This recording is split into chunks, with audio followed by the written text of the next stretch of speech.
The public relations industry, the advertising industry, which is dedicated to creating consumers, it's a phenomenon that developed in the freest countries, in Britain and the United States. And the reason is pretty clear. It became clear by, say, a century ago that it was not going to be so easy to control the population by force. Too much freedom had been won. Labor organizing, parliamentary labor parties in many countries, women started to get the franchise and so on. So you had to have other means of controlling people. And it was understood and expressed that you have to control them by control of beliefs and attitudes. Well, one of the best ways to control people in terms of attitudes is what the great political economist Thorstein Veblen called fabricating consumers.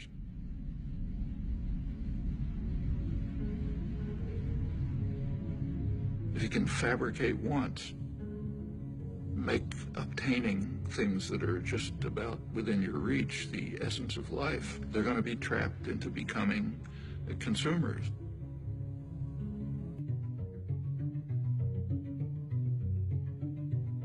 And it's done with great sophistication. You don't see many wild stallions anymore. He's one of the last of a wild and very singular breed. Come to Marlboro country. The ideal is what you actually see today, where, let's say, teenage girls, if they have a free Saturday afternoon, will go walking in the shopping mall, not to the library or somewhere else. The idea is to try to control everyone, to turn the whole society into the perfect system. Perfect system would be a society based on a dyad, a pair.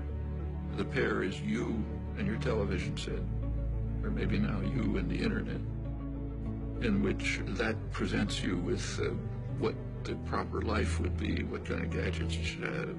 And you spend your time and effort gaining those things which you don't need and you don't want, and maybe you'll throw them away.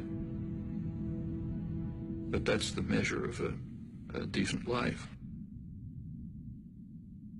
What we see is in, say, advertising on television. If you've ever taken an economics course, you know that markets are supposed to be based on informed consumers making rational choices.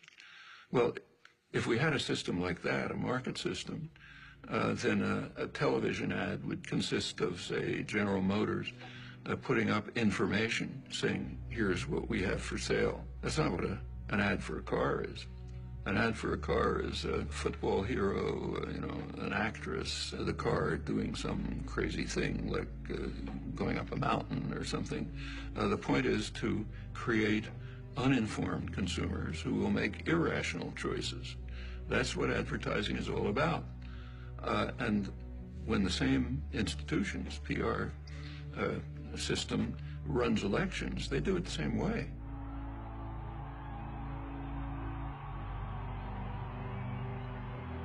They want to create an uninformed electorate which will make irrational choices, often against their own interests. And we see it every time one of these extravaganzas take place.